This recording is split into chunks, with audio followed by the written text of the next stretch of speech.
ఏది అయినా ట్రై చెయ్యి ఆచి చికెన్ మసాలా. ఆచి చికెన్ మసాలా. విశాఖ సింహాచలంలో వరాహ లక్ష్మీ నరసింహస్వామి చందనోత్సవం సందర్భంగా నిజ రూపంలో దర్శనమిస్తున్నారు. అప్పన్న స్వామి దర్శనానికి భక్తులు పెద్ద ఎత్తున తరలి వస్తున్నారు. గత అనుభవాల దృష్ట్యా ఈసారి దర్శనాలకి కట్టుదిట్టమైన భద్రతా ఏర్పాట్లు చేశామంటున్నారు Visakha CP Shankhabrata Bagchi. Command control centre నుంచి భద్రతా ఏర్పాట్లను ఎప్పటికప్పుడు పర్యవేక్షిస్తున్నామని తెలిపారు.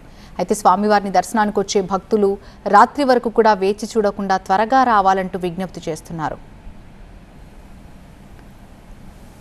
ఇక విశాఖ సింహాచలంలో చందనోత్సవం సందర్భంగా స్వామివారి దర్శనాలు సాఫీగా జరిగేలా ఇంకా ఎలాంటి చర్యలు తీసుకుంటున్నారు, దర్శనం ఏర్పాట్లపై భక్తులు ఏమంటున్నారు అనే అంశాలపై మరింత సమాచారం మా సీనియర్ కరెస్పాండెంట్ ఖాజా ద్వారా తెలుసుకుందాం.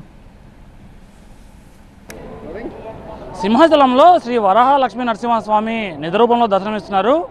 తెల్లవారుజాము నుంచి ఇప్పటి వరకు భక్తులు భారీగా తరలివచ్చారు. 50,000 మంది పైగా భక్తులు ఆయా కూలైన్లో సాఫీగా వెళ్ళి ఆ స్వామివారిని దర్శించుకొని తిరిగి వస్తున్నారు. ప్రధానంగా పోలీసు విషయానికి వస్తే గత ఏడాది జరిగిన పరిణామాల నేపథ్యంలో అత్యంత కట్టుదిట్టమైన భద్రతా ఏర్పాట్లు చేశారు. ఇదే అంశంలో మనతో మాట్లాడేందుకు సిపి శంకబ్రత బాగ్చి ఉన్నారు. సార్, గతంలో చూసాము అనుభవాలని, ఈసారి అత్యంత సాఫీగా సాగిందని భక్తులే చెప్తున్నారు. ఓవరాల్గా ఎలా ఉంది ఇప్పటి వరకు, ఏమంటారు సిచ్యువేషన్? ఈసారి మేము చూస్తున్నాం భక్తులు చాలా ఉల్లాసంగా ఉత్సాహంగా ఈ పండగలో పాల్గొంటున్నారండి. మేము ఈసారి 2,800 మంది పోలీస్తో బందోబస్తు ఏర్పాటు చేశాము. నిఘా కోసం CCTV, drone, Astra map, body worn cameras అన్నీ పెట్టాము. 24/7 ఎలక్ట్రానిక్ మీడియా అండ్ సోషల్ మీడియాలో ఏమైనా నెగిటివ్ వార్తలు వస్తున్నాయా లేవా, వస్తే వెంటనే అది రెక్టిఫై చేయడం, ఆ పని చేయడానికి కూడా AI ద్వారా మన కమాండ్ అండ్ కంట్రోల్ రూమ్లో స్పెషల్ సిస్టమ్ ఏర్పాటు చేశాము.